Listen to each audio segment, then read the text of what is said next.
एक दफा का जिक्र है। सरसब्ज पहाड़ियों से घिरी हुई एक छोटी सी बस्ती में दो बहन भाई रहते थे, राफी और आयशा।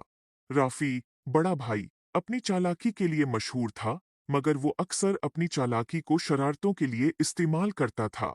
आयशा, इसकी छोटी बहन, नेक दिल थी, मगर राफी के शरारती कामों में वह आसानी से शामिल हो जाती थी।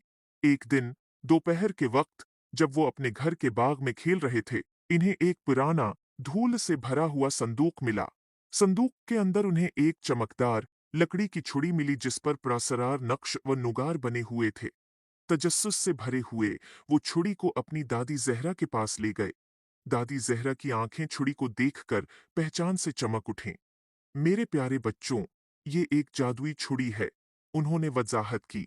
ये ख्वाहिशात पूरी कर सकती है, मगर याद रखो, इसे अक्लमंदी और नेकी के साथ इस्तेमाल करना चाहिए। अगर उसे खुद गर्जी या बेवकूफ़ी से इस्तेमाल किया गया, तो ये मुश्किलात पैदा कर सकती है।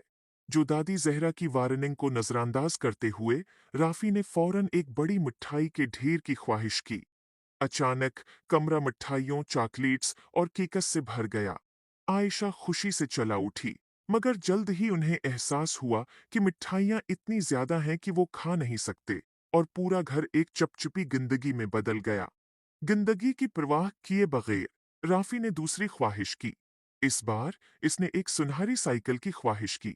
एक चमकदार सुनहरी साइकिल जाहिर हुई, मगर ये इतनी भारी थी कि चलाने में मुश्किल थी, और जैसे ही राफी ने उसे चलाने की कोशिश की, वो टूट गई। मायूस होकर इसने एक के बाद एक ख्वाहिश करना जारी रखा। हर एक ख्वाहिश का नतीजा किसी न किसी मुसीबत में निकला।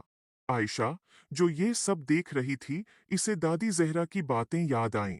इसने नरमी से राफी से छुड़ी ले ली और कहा, चलो इसे अक्लमंदी से इस्तेमाल करने की कोशिश करें। राफी, शायद हमें ऐसी चीज की ख्वाहिश करनी चाहिए जो दूसरों की मदद करे। राफी ने हचकचाते हुए इत्तेफाक किया। आयशा ने अपनी आंखें बंद कीं और बस्ती के खशक कनवे को ताज़ा, साफ पानी से भरने की ख्वाहिश की।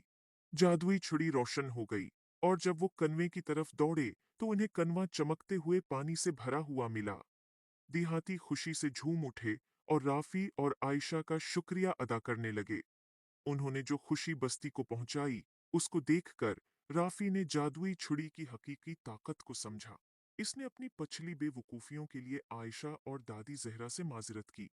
इस दिन के बाद राफी और आयशा ने जादुई छुड़ी को सिर्फ नेक कामों के लिए इस्तेमाल किया, जिससे उनकी बस्ती खुशहाल हो गई।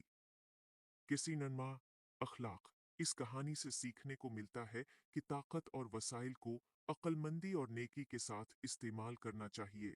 खुद गर्जी या बेवकूफ़ाना अमल मुसीबत ला सकते हैं, मगर जब उन्हें दूसरों की मदद के लिए इस्तेमाल किया जाए, तो वो खुशी और खुशहाली ला सकते हैं। उम्मीद है आपको स्टोरी